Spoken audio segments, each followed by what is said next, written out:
So I ran across this activity and I thought I would give it a go. Man, I'm 3 pages deep in this.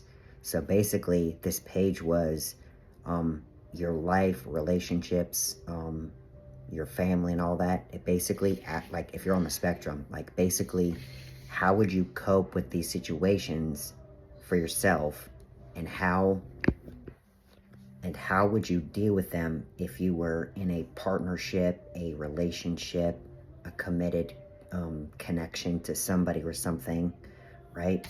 Let me tell you, man, I am 3 pages deep. Um, and I'm not going to read you all these responses, but let me just break down a few of them to tell you exactly like what I'm talking about. So, um, the first question that this prompt really responded, or not responded with, um, opened with, okay, was how do I know you need space versus you need comfort? And so I wrote down for myself how I recognize I need comfort and I need space. And I wrote down ways for someone else to visually know or verbally know, hey, I need some space, or hey, I just need some comfort. So my reply to that scenario was, if I need space, I know there's too many situations or stimulations, right? It's too overstimulating. I get too, um, like I'm over censored, like sensory overload. I'm overly censored, okay? Now, if I just need comfort, I know it's usually after an episode or a meltdown, an autistic meltdown. Now, for someone else to know that, I wrote, I will express verbally whether I need space to de-stimulate or I will ask for closeness. Um, and so that was one of them. Um, what was it? Um, I won't read that one because I've forgotten the prompt, but, so this other prompt was basically saying, how do I know you need me to be patient with you, and what does that look like?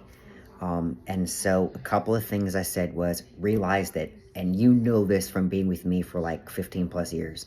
I know this is kind of an eyesore, so don't worry about it. I know about this. I'm trying to sway it around this. Realize I eat very slow.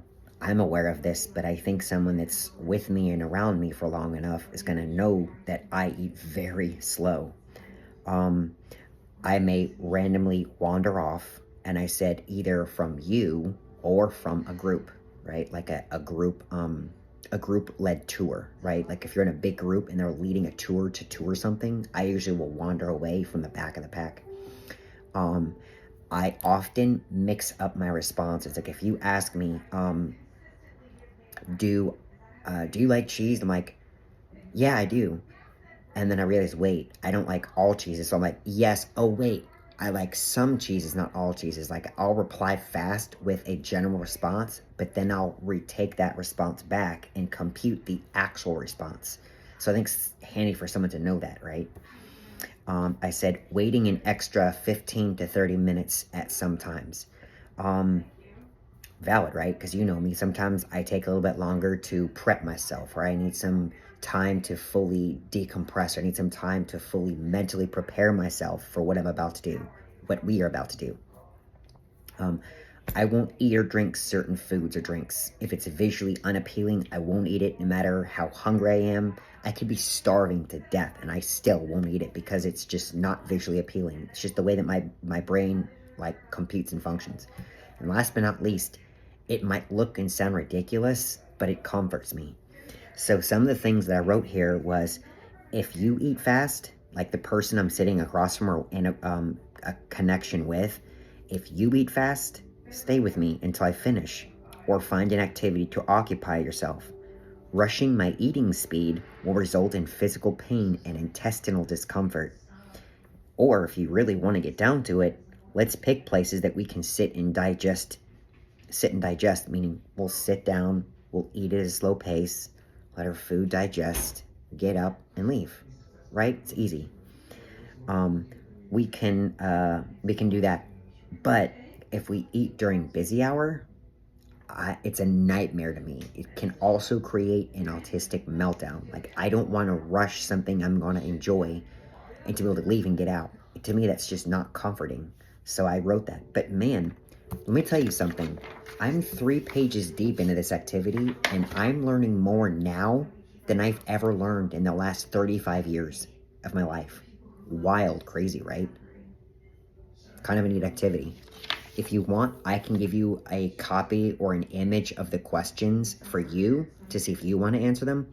The reason I'm asking you this is because I know you're OCD, and some of these might be applicable to OCD too. I mean, these are great questions to ask, and great things for someone else that doesn't know you to know, right?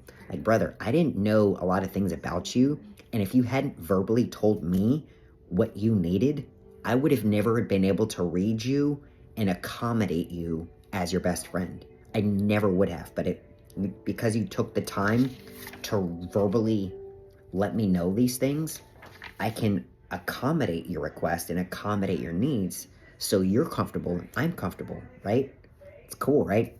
But anyway, I just want to let you know this because it might be kind of a fun activity or kind of be something that could like open your eyes a little bit, you know what I mean?